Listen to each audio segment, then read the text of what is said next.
Alhamdulillahirabbil alamin. Wassalatu wassalamu ala sayyidil awwalin sayyidil akhirin nabiyina Muhammad wa ala alihi wa ashabihi wa baitihi wa dhurriyyatihi ajma'in. Amma ba'du, Allahumma akhrijna min zulumatil wahmi wal jahli ila al-ma'rifatil ilmi, amin ya rabbal alamin. Bapak Ibu yang makan Allah, saya baru tahu kalau ada masjid di belakang sini. Ya. Indah sekali, ada sungai ya. Semoga orang sini gak ada yang stres. Ada sungai masih stres. Ada masjid lagi ya.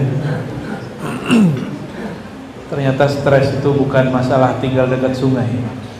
Jadi stres itu biasanya jauh dari tempat sujud. Bapak Ibu yang bukan Allah, ini saya bingung nih, mau ngaji apa nih? Karena ngaji bisa pakai kitab. Mau tema apa?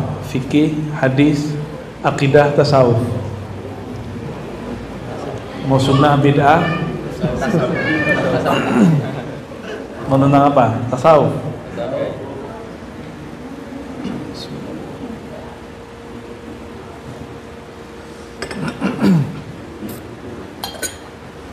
Ada orang bertanya, apakah dalil bertasawuf? Itu banyak pertanyaan. Itu sama dengan pertanyaan, apakah dalil berakidah? Apakah dalil berfikih? Jadi itu pertanyaan konyol, cuma diilmiah-ilmiahkan. Dan lebih konyol lagi apa? Orang bertanya, Nabi tidak bertasawuf. Ya, Nabi juga tidak berfikih, tidak bermazhab Syafi'i. Nabi juga tidak salafi, tidak tarekat Naqsyabandi.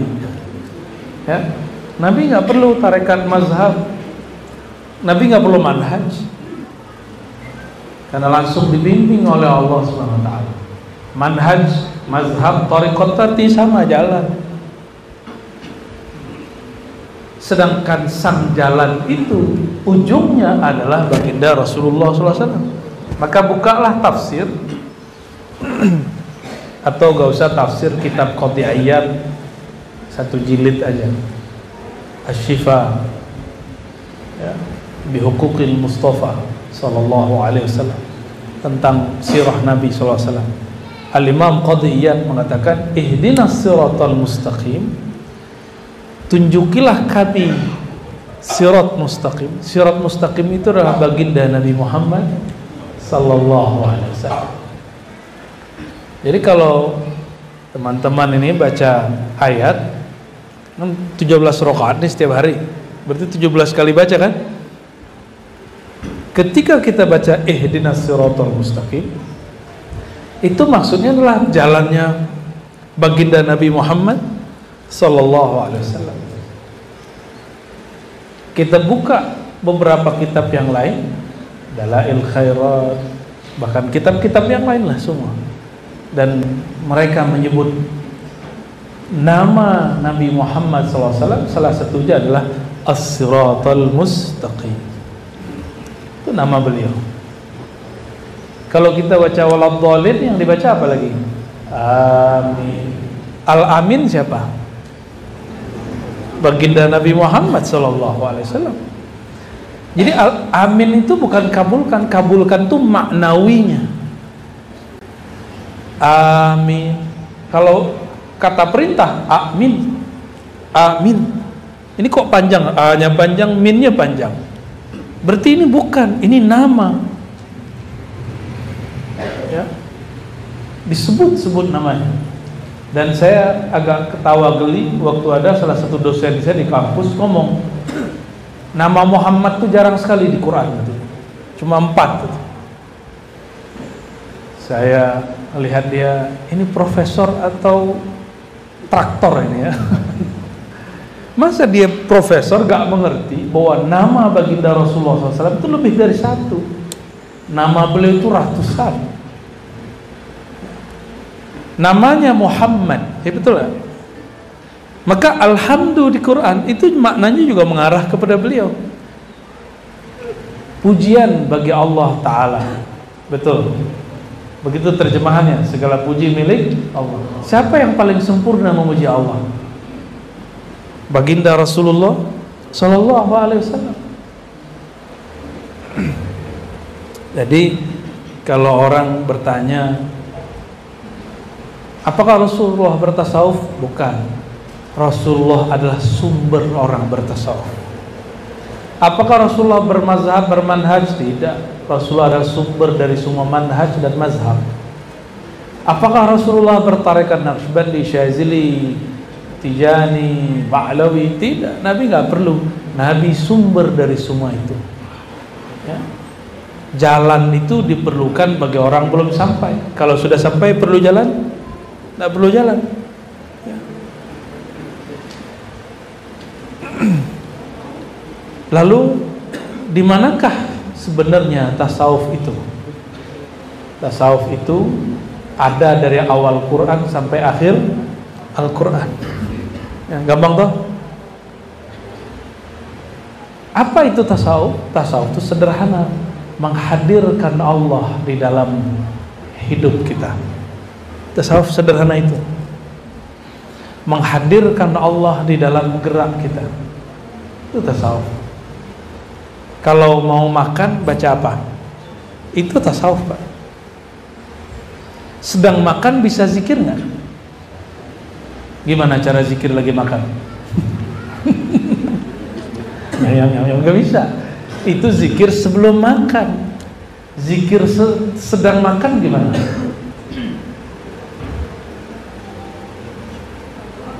Nah, disitulah kemudian ulama kita mulai bertanya-tanya dalam pikirannya, yang sebenarnya berzikir itu siapa? Apakah hanya lisan?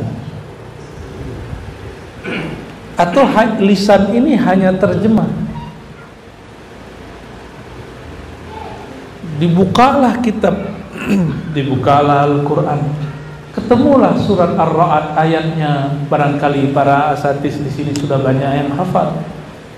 Ala bidzikrillahi tatma'innul qulub, surat Ar-Ra'd ayat 28. Ketahuilah hanya dengan menyebut nama Allah, zikrullah, hati menjadi tenang. Berarti yang berzikir siapa? Hati yang berzikir. Idza dzukirallah wajilat qulubuhum. Jika disebut nama Allah, di mana menyebutnya? Di dalam hati. Lisan ini hanya terjemahan ma fil fuad, begitu kata orang Arab dulu. Innamal lisan terjemahan ma fil fuad. Lisan ini hanyalah terjemahan yang ada di dalam qalbu. Kita sering diajar zikir lisan, tapi jarang diajar zikir qalbu. Benar nggak? Mohon maaf, sudah lihat mungkin ada yang keluarganya, orang terdekatnya kena stroke, lisannya masih bisa nyebut nama Allah nggak? Nggak jelas. Bukan itu yang zikir sebenarnya. Walaupun lisannya baca Allah nggak jelas, tapi di qalbunya mantap sebut nama Allah, itu yang zikir.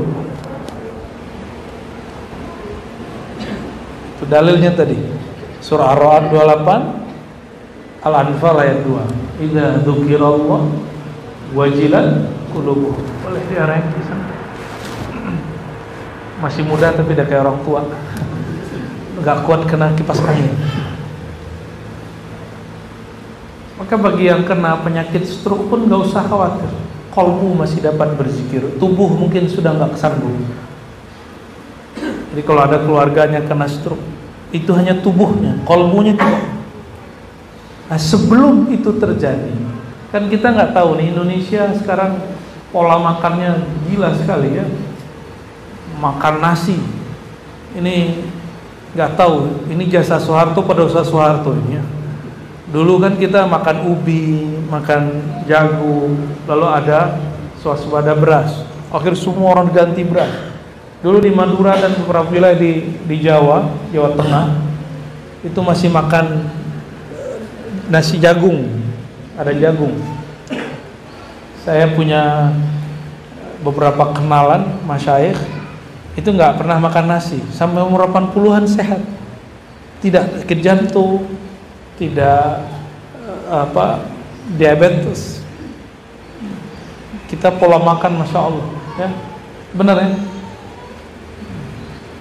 Belum lagi santan-santannya. Jadi kalau nanti suatu saat, saya kan nggak tahu nih nasib kita semua, kita nggak tahu. Siapa tahu di antara bapak ini yang hadir ini dapat musibah stroke, kolbunya belum belajar zikir, sengsaranya lahir dan batin. Maka sebelum itu datang, kolbunya harus terlatih menyebut nama Allah Subhanahu wa ta'ala, sehingga ketika tubuh ini tidak sanggup menyebut nama Allah, lisan keluh sebut nama Allah, kolbu masih kuat sebut Allah. Ditanya Imam Ash-Shibli, murid Imam Junaid, dia punya kawannya dituduh nyeleneh, namanya Hallaj digantung, dia tidak, dia selamat. Imam Ash-Shibli ketika dia sakit keras, dia ketika sakaratul maut membaca Allah, itu yang dia baca. Apa kata muridnya? Ya Syekh, qul la ilaha illallah. Syekh, ente kan ajarkan kita kalau sakarat baca la ilaha. Tapi ternyata beliau berubah. Apa kata beliau? Wahai muridku, aku sudah dengan yang punya nama, maka tidak perlu lagi menafikan selainnya.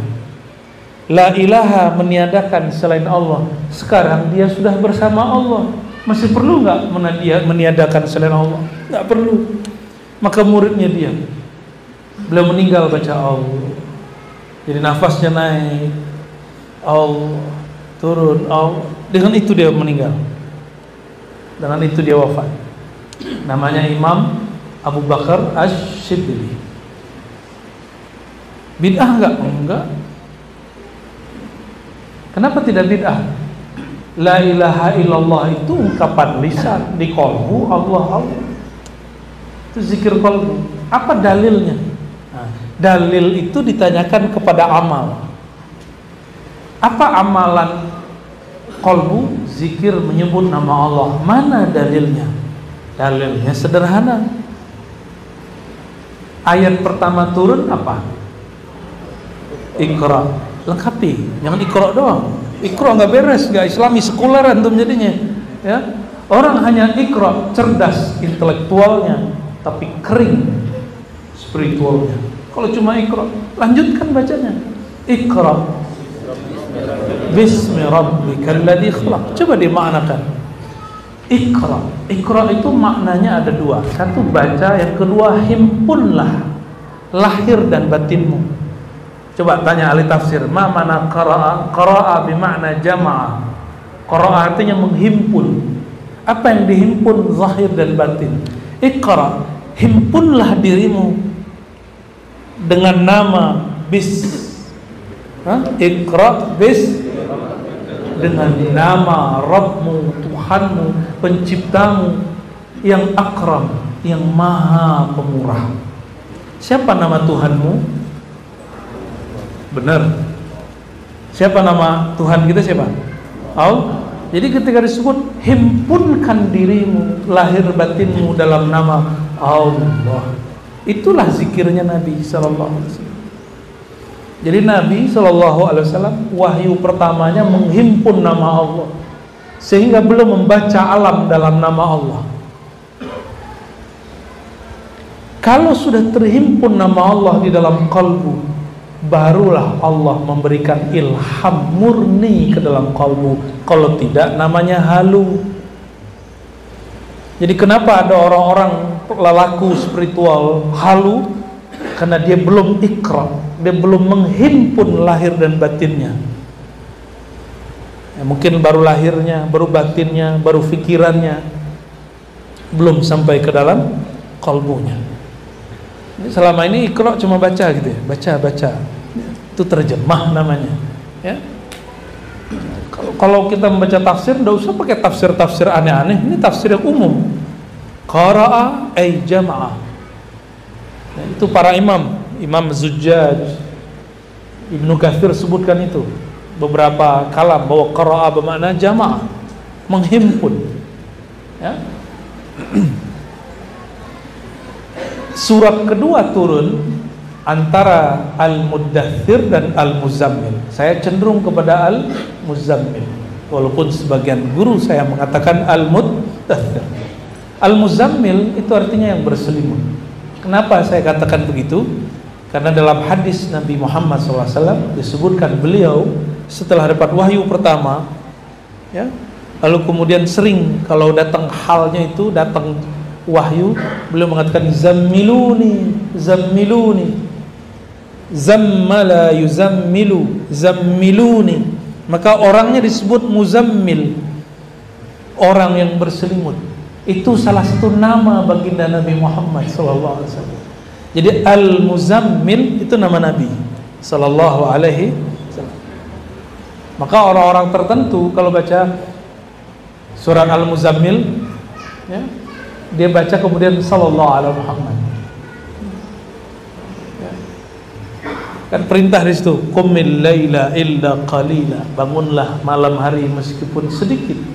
Terus di ayat ke-8-nya, ayat 8-nya, setelah qara'a baru zakara, setelah menghimpun baru zikir.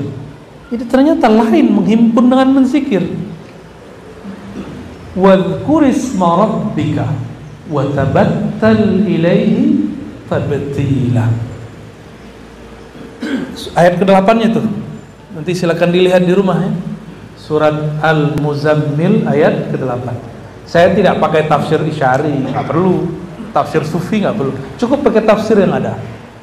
Ibnu Katsir, Tabari, Qurtubi, bacaan-bacaan kita itu. Fakhruddin Ar-Razi. Apa kata beliau? Wadhkurisma rabbik, sebutlah nama Rabbmu. Sebutlah nama Rabbmu, penciptamu. Siapa nama penciptamu? Itu terjemahan satu. Zikir itu maknanya menyebut. Yang kedua maknanya mengingat. Kalau sebut Allah, subhanallah, subhanallah, itu nyebut. Ingat gak dia? Bisa ingat gak yang disebut namanya? Pasti lupa semua. Ya. Yang punya nama itu ingat gak? Jangan diingat pakai ini. Mengingat Allah pakai ini haram. Mengingat Allah tidak boleh pakai ini, stres nanti. Itulah muncul orang belajar zikir sesat. Karena ingat Allah pakai otak. Otak tidak sanggup. Otak mikirin keluarga aja udah pusing. Konflik di tempat kerja aja udah pusing. Apalagi kalau komplek tuh biasanya kalau awal-awal tuh lumayan tuh ya.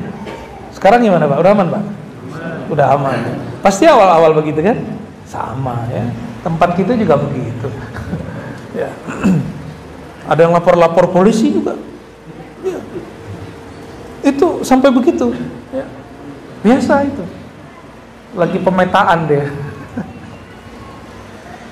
Jadi mikirin problem duniawi pakai ini udah pusing. Antum mau mikirin zat yang ada sebelum dunia, tidak sanggup kita. Inilah sekalian belajar akidah Ahlussunnah nih. Ya. Allah itu menyebut dirinya laisa kamitslihi syai' dalam surat Asy-Syura ayat 11 di pertengahan ayat. Tidak ada yang serupa dengannya sesuatu pun. Sedangkan akal ini, otak ini, dia punya rumus, hanya mampu memikirkan sesuatu yang ada bandingannya. Allah ada bandingannya enggak? Ada analognya. Allah bisa dianalogkan? Tidak bisa. Lam yakun lahu kufuwan ahad. Tidak ada baginya tandingan yang setara. Semua sifat nama Allah itu Allah pantulkan dalam seorang diri namanya Sayyidina Muhammad SAW. Jangankan kepada Allah mirip dengan pantulannya pun gak ada. Pantulan itu bahasa Arabnya tajalli. Allah bertajalli. Nah, ini baru kajian tasawufnya. Allah itu supaya dikenal, maka Allah memantulkan semua sifat dan namanya dalam diri sang baginda Nabi Muhammad sallallahu alaihi wasallam. Makanya Nabi Muhammad sallallahu alaihi wasallam disebut Ar-Rahim, wa bil mu'minina Raufur. Itu sifat nama Allah, tapi disebut sebagai nama baginda Nabi Muhammad sallallahu alaihi wasallam. Itu dahsyat beliau. Nama Allah jadi namanya. Itu cuma Nabi Muhammad SAW. Nabi-nabi yang lain enggak. Hanya Nabi Muhammad yang disebut Rahim, disebut Rahum. Nabi yang lain tidak. Nabi yang lain yang paling tinggi Nabi Ibrahim, Nabi Nuh, Nabi Musa, Nabi Isa. Nabi Nuh disebut di Quran abdan syakura, hamba yang bersyukur. Tidak sampai rahimah. Kenapa? Dia masih mendoakan umatnya hancur binasa. Ini baru ngurusin masyarakat sedikit sudah main kutuk-kutuk kan kita. Maka kita ini belum layak disebut rahim. Rasulullah SAW dilempar, dilukai. Itu kan mirip seperti hari ini.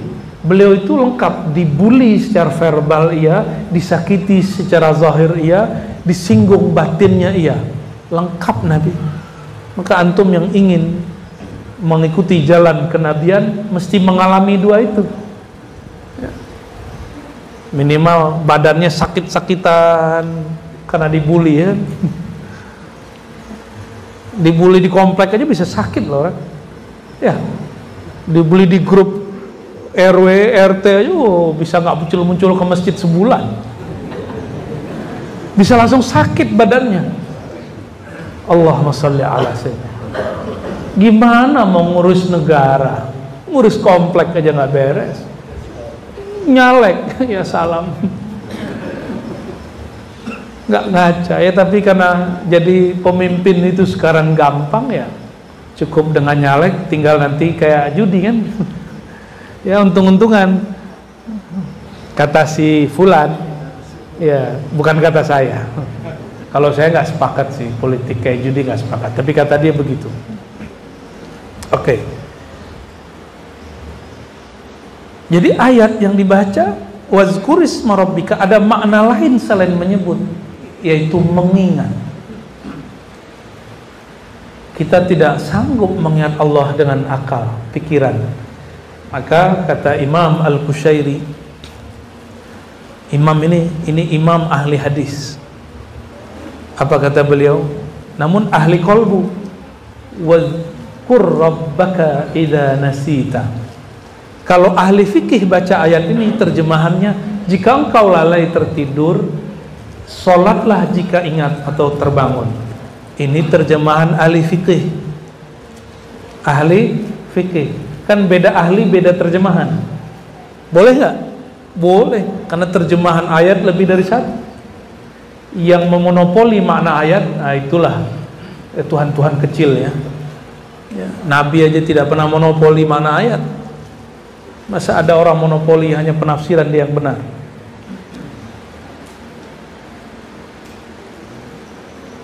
Wazkur rabbaka idza nasita. Ingatlah Allah jika engkau telah lupa selain Allah. Itu maknanya. Kapan engkau disebut ingat Allah? Jika engkau lupa kepada selain Allah. Nah, proses mencapai lupa kepada selain Allah, itulah yang disebut thariqah.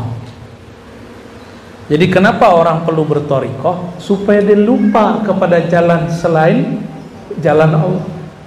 Dengan apa? Tolong diingat tadi, zikir bukan dengan fikiran. Zikir dengan apa tadi? Berarti kolbunya melupakan selain Allah, pikirannya boleh. Maka sholat tidak batal kalaupun bapak-bapak ini kepikiran yang lain. Itu rahasianya. Nyambung gak? Di kolbu hanya Allah, di pikiran ada selain Allah, tidak masalah. Ya. Jadi bisa memisahkan ini? Ini bukan pembenaran tidak khusyuk lah ya. Ini menjelaskan kenapa sudah ngaji lama, sudah zikir macam-macam, kok pikiran masih kemana-mana. Karena memang beda. Ini maunya ke bumi, ke dunia, sedang ini maunya ke langit. Tarik menarik dia. Ya. Tapi kalau Imam Ghazali ketat sekali beliau. Sholat tidak diterima jika tidak khusyuk, bukan tidak sah. Jadi salah orang kalau mengatakan Imam Ghazali memasukkan khusyuk ke dalam rukun sholat, itu keliru. Enggak masuk. Imam Ghazali enggak pernah begitu.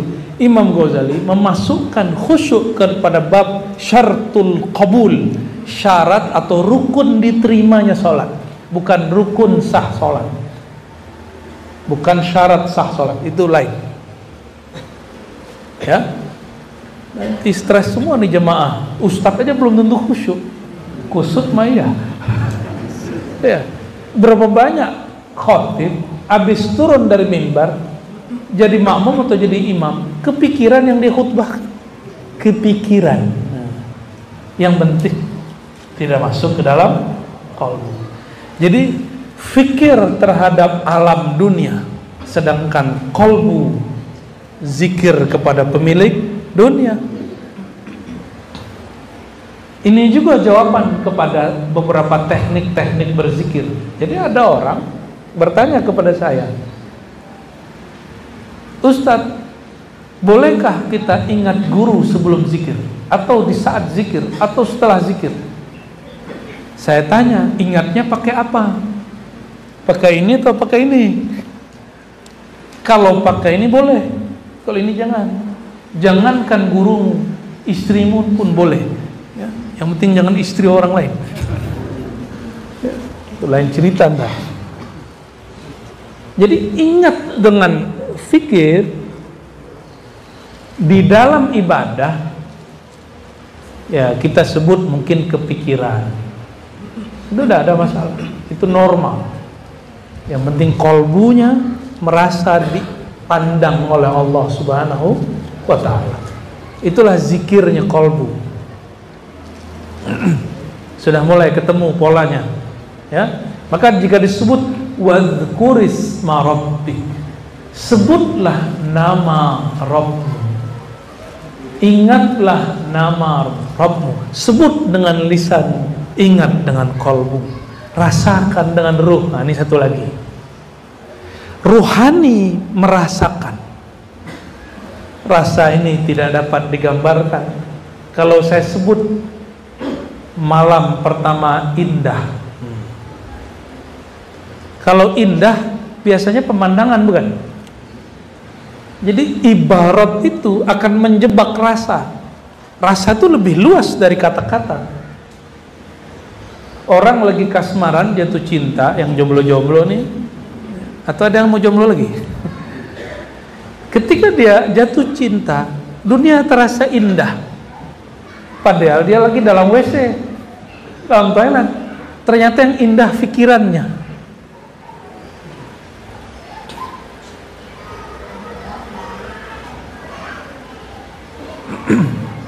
Maka zikir ini ada 3 tingkatannya. Ayat tadi, zikir menyebut dengan lisan, munafik juga bisa. Handphone lebih dahsyat. YouTube kita itu puterlah, ada zikir subhanallah wa bihamdi subhanallah azim 1 jam non-stop. Ada nggak? Ya, zikir lafaz Allah Allah Allah 1 jam non-stop, nggak capek deh. Ya, sholawat hadiah, sholawat tafrijiyah, macam-macam. Ada sholat hadiah tuh 3 jam. Nggak pernah capek di YouTube. Paling habis apa? Datanya habis. Itulah bedanya. Data bisa habis kalau handphone.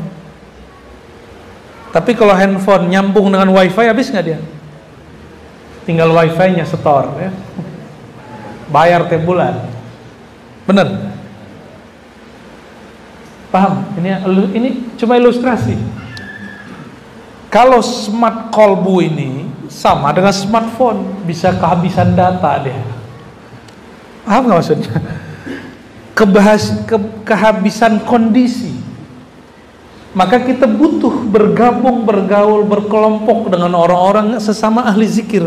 Disebut majelis zikir. Inilah kalam baginda Rasulullah SAW.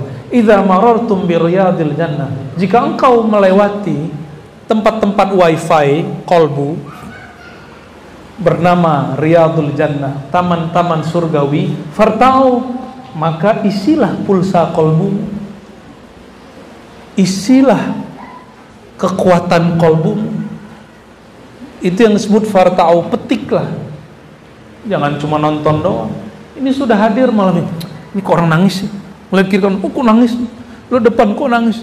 Kapan dia mikir? Kapan dia zikir? Akhirnya hanya memikirkan orang. Boleh kalau zikir samping kayaknya lebih bid'ah nih. Ya. Jadi sibuk memikirkan orang. Inilah hijabnya kolbu. Jadi kalau ada orang bertanya, apa yang membuat kolbu kita tidak mampu menikmati zikrullah? Karena banyak pikiran kepada selain yang dizikirkan. Ayatnya menyebutkan wa kunu ma'as shadiqin, bersamalah engkau dengan orang-orang yang shadiq. Shadiq itu kalbunya membaca, lisannya mengikuti.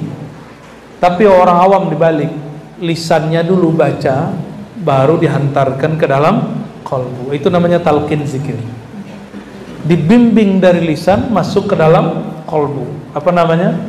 Talqin. Jadi talqin itu bukan baca la ilaha illallah, bukan begitu. Itu namanya mendikte orang. Talqin itu ada keinginan dari orang itu, ada ketulusan dari guru, dibimbinglah dia, disuapkan nama Allah ke dalam kalbunya satu-satu. Selevel sahabat Nabi Ubadah ibn Samit, Ali bin Abi Thalib, Abu Bakar Siddiq, itu sahabat-sahabat masih ditalqin Nabi Muhammad SAW. Kok ada orang ngomong hari ini nggak usah talqin, zikir aja. Dia baru lahir di dunia ditalqin dengan azan, itu talqin itu Pak. Saya kemudian ketemulah jawabannya. Kenapa ada orang dimasukkan kubur diazankan? Ternyata itu bagian dari talqin.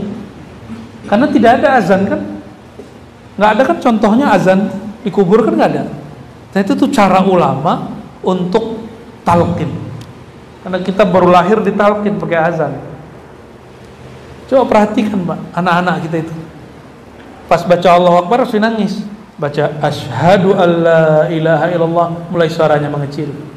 Disebut nama baginda Rasulullah, asyhadu anna Muhammadar Rasul, biasanya diam dia. Coba cek, saya udah punya anak 3 dan saya menyaksikan itu. Lupa ya. Jangan-jangan anaknya lahir lagi di luar kota ya. Sibuk bener. Alhamdulillah Allah izinkan saya menemani ya, istri saya melahirkan terus. Kalau kita kan nggak melahirkan Pak. Kita asbab aja ya. Enak aja. Kenapa dibacakan azan? Ternyata sang jabang bayi dulu janin di dalam rahim ibunya, itu rahim. Rasulullah itu rahim, sedangkan perempuan rahim, ya-nya hilang. Karena ya-nya itu sudah ada pada diri ibunya. Ya itu adalah sir kasih sayang yang ada dalam diri seorang hamba. Makanya rahim, sangat penyayang. Begitu artinya. Ya, sangat penyayang. Nah, kita ini kan lahir dari rahim ibu. Enggak disebut kok. Kalau kita kan menyebutnya apa? Alat, mungkin disebut ada nama ilmiahnya enggak itu rahim itu? Apa nama ilmiah? Kutanus. Oh, kutarus. Aduh, ribet amat ya. Sekolah lagi deh kayaknya. Kuterus, aduh. Bukan bahasa kita ya. Udah pakai bahasa Quran aja kan, rahim. Di Quran juga disebut qarar makin. Qarar, tempat tinggal yang makin. Jadi nggak usah khawatir. Jadi anak yang di dalam itu nggak akan sumbing kalau orang tua jatuh. Kalau ada anak yang kemudian cacat lahirnya, mungkin ibunya salah minum obat-obat kimiawi ketika dia masih hamil. Ya, maka coba kalau baca obat, minum obat, lihat di situ ada pantangan, kontraindikasi. Karena Allah menciptakan anak itu pasti ahsan taqwim, pasti itu. Mungkin ada riwayat dia memasukkan sesuatu dari luarnya masuk ke dalam tubuhnya.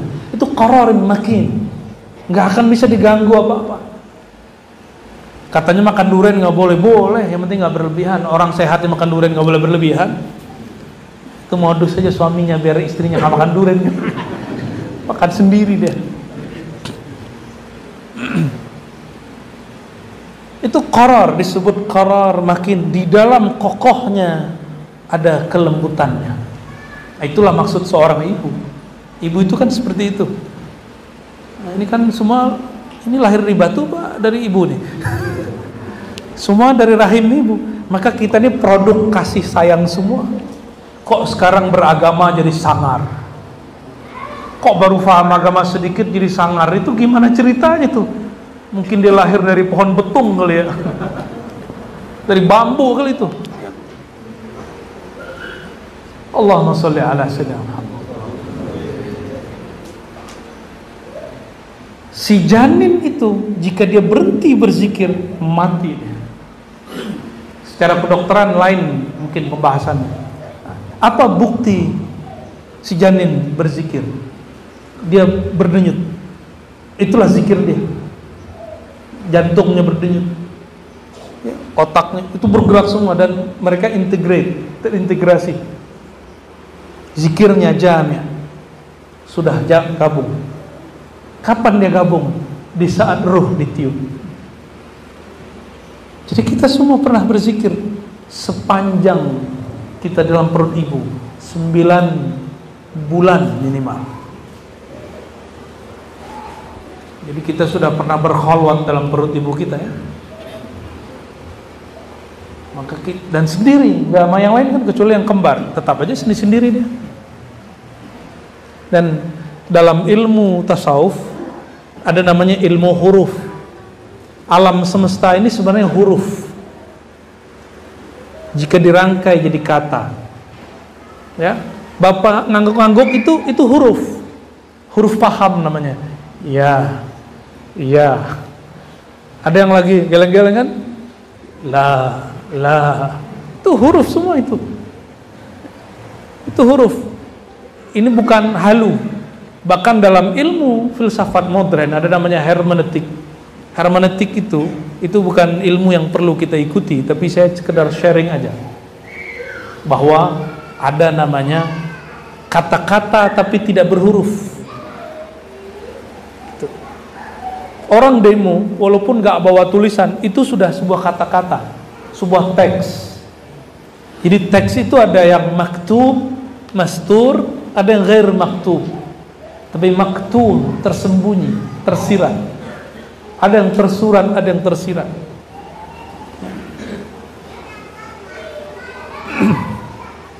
Dalam ilmu kerohanian, ketika bayi di dalam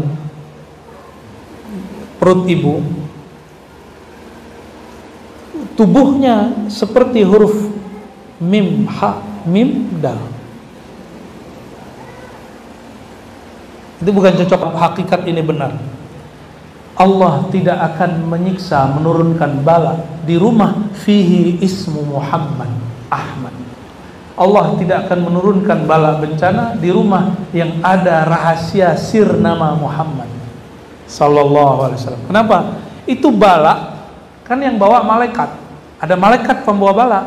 Malaikat punya ruh. Passwordnya kerja nama Nabi Muhammad SAW. Jika dia mau kirim ada nama Nabi di situ, nggak berani dia menghantarkan ke sana. Sallallahu alaihi wasallam. Bagian akhir yang mau saya sampaikan, kita potong kompas. Di Quran disebutkan yusabbihu lillahi ma fis samawati wal ardh. Bertasbih yang di langit, yang di bumi. Ya, yang di langit, yang di bumi.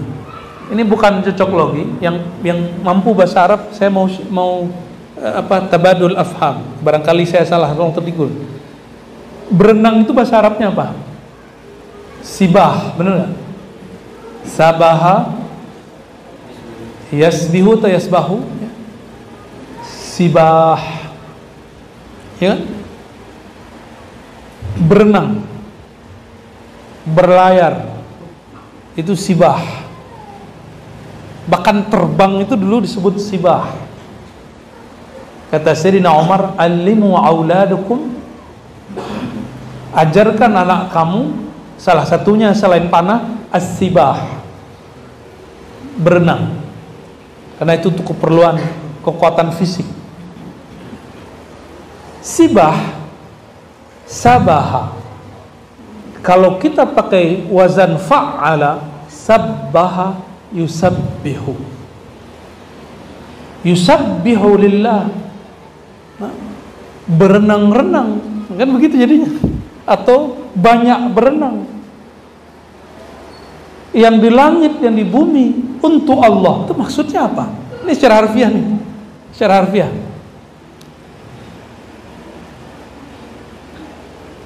Saya baru paham ketika ada dua imam di Baghdad. Satu imam Junaid al-Baghdadi, satu imam Abul Husain an-Nuri. Imam Abul Husain an-Nuri kalau di masa sekarang mirip Syekh Nazim Haqqani, Syekh Hisham Qabbani Mahmud, jalur Haqqani. Itu kalau zikir dan sholawat maka dia whirling. Tahu whirling? Dia jingkrak-jingkrak, dia nari, dia menari.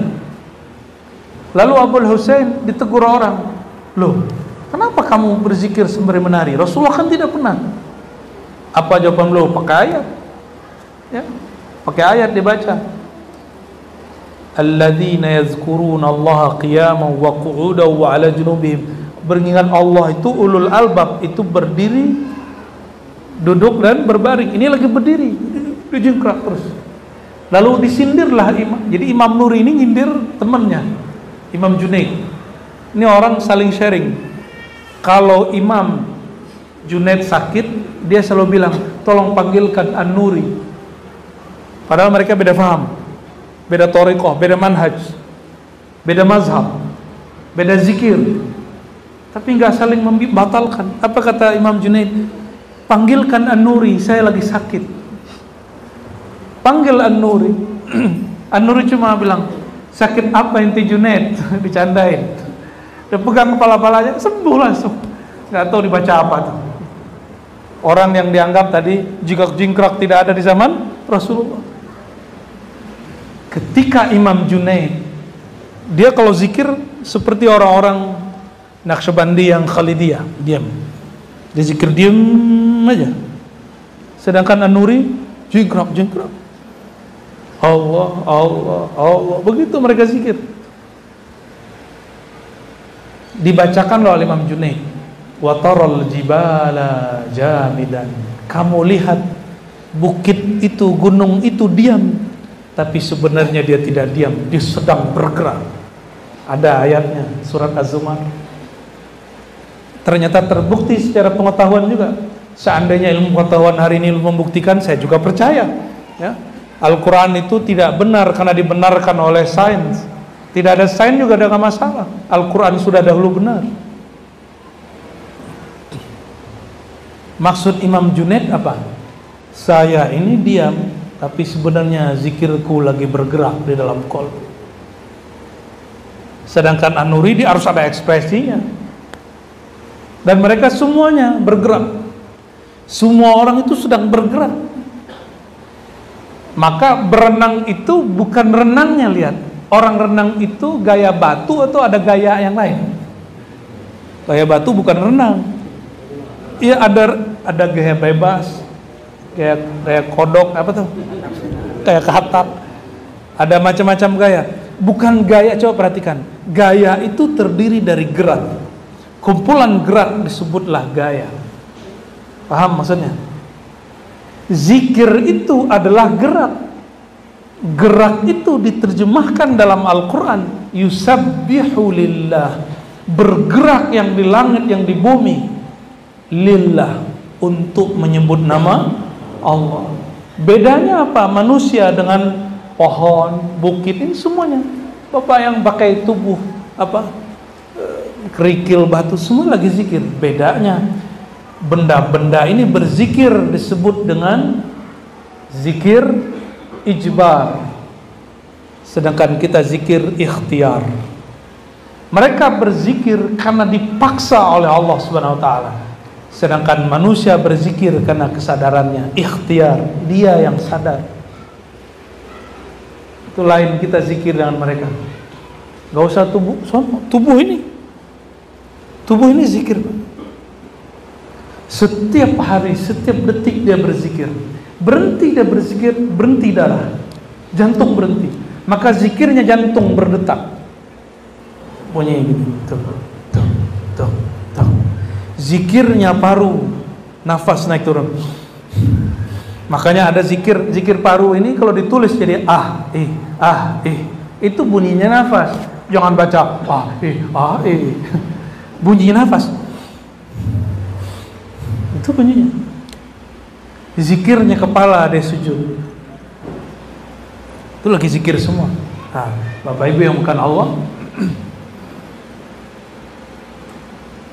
Jadi berzikirlah pada tempatnya, jangan salah jalan.